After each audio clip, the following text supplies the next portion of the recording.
If you're not willing to go in there and face yourself, you're not gonna find anything. You're gonna live right here on surface, man, right here on surface. So if there is an ending to this world and there is somewhere to go and there's a judgment, you're gonna get there and you might see a chart. And that chart may tell you who the fuck you should have been. And now you get the rest of your life to think about that. Man, I could have lived a much better life if I just would have just suffered a little bit more. If I just would have went in that and realized I had so much more.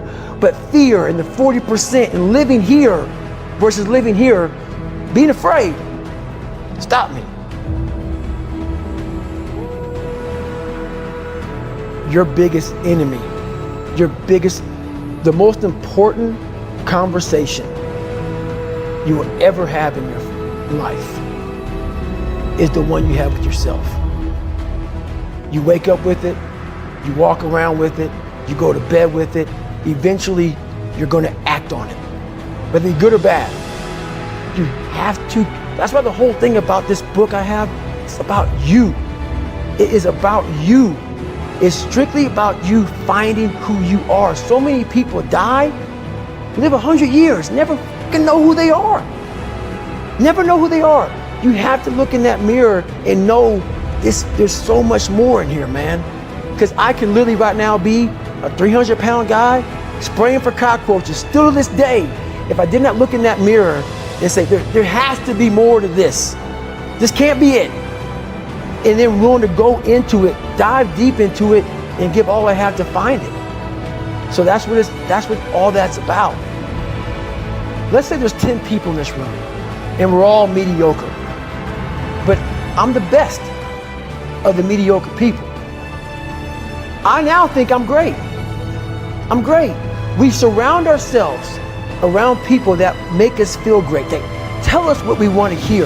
The second we put ourselves amongst the uncommon people, we don't like that feeling, that challenging feeling of that person who's waking up at 3:30 in the morning and say, hey, push your on, we're going for a run.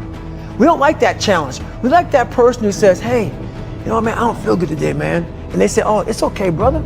Take a day off, man, we'll get a pizza and watch the game. We like that. We love that feeling. Why? Because you understand, man, we're good, bro. We don't want that motherfuckers like this. Hey, man, no, bro. Get your fucking shit on, man. Stop being a punk. We don't want that in our lives. We don't want that person who's constantly challenging our weaknesses. We want that person who's constantly, making us feel nice and good and secure in ours. That's the mediocrity of life. We want to be the best amongst the average people. People wonder, how do you stay hungry all the time? Because after I accomplish something, I don't sit back like a lot of guys who graduate buds, graduate this, graduate that. They get comfortable. They wonder why I'm getting weak, man. I don't know, I've lost my edge. What's going on? Because once you hit the top of the fucking mountain, guess what happened? I'm good. I'm good, so you wonder why you're falling down now. Because once you reach the top of the mountain, you got to build another one. That's mediocrity. There's a lot of people in mediocrity who have a nice resume, but they're one-timers, man. They hit a one-time deal, they busted it open, got a lot of money, but they're good. You're mediocre now, man. What are you fucking doing today, tomorrow, the next fucking day? That's why I'm listening to theorists. I don't listen to all that bullshit. I listen to a motherfucker who's like this, man. What's wrong, man? I'm tired, dude. Why are you tired? Because tomorrow, I gotta do the fucking shit again, man. Whatever it is that made me fucking nauseous and sick to my stomach, it made me hurt.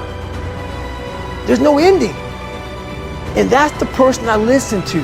That's the person who's gained knowledge. You gain knowledge through suffering. And on the other end of suffering is a world that very few have ever seen.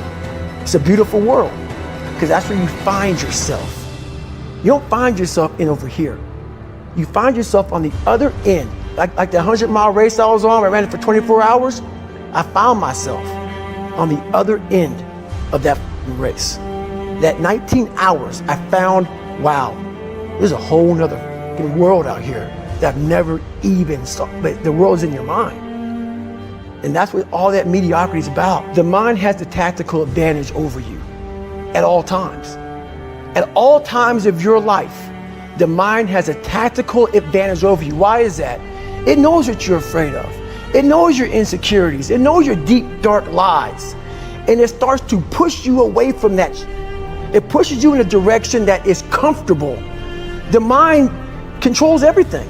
So what I realized was that when I was growing up and I was 300 pounds and I got all fat and I got all insecure, I realized that my mind kept taking me in this direction. When things got uncomfortable for me, when I was facing my insecurities, I was facing my fears, my mind said, oh no, we got the tactical advantage. We need to get you, separate you from this feeling over your life. It's all about feelings. We want the happy feeling. We don't want that feeling of this sucks. If in that moment, you can answer those up questions and you are now in charge of your brain versus your brain ruling you, that's where all that stuff comes from. So the 40% rule is all of that. You get to 40%, your brain says, we're done. Let's roll, man. This is starting to get painful. This is uncomfortable. So you sit down. You have to figure out ways, and everybody's different. That's how the book kind of talks about, like we all have these things about, 5 steps to this and 4 steps to this. It's a lot more than that. That's all bullshit. It's a practice that you have to, it's a habit. So if you know that at 40%, I'm feeling pain. At 40% I'm feeling pain. That's where the 40% rule kicks in. Now it starts. Okay, I'm feeling pain. My mind's saying all this to me. It's saying, get out of here, run, flee. The fight or flight kicks in. Okay, we're done, we're not good enough. It starts telling you all these things. You start to believe it because the mind controls all. This is the time where you have to gain control back of your mind. It's okay, let me see if I can go 45%. And once you start giving yourself more and more hope and start realizing, okay, the mind starts to be, okay, what are you doing? We're supposed to be going right and you're going left. You start then controlling your mind. Start finding more in yourself. And then it goes from 40% to a lot further than that. But that's the start of it though. Get to the spot where your mind is saying stop. Wherever that is, you gotta get there first. And then that's when that starts to work for you.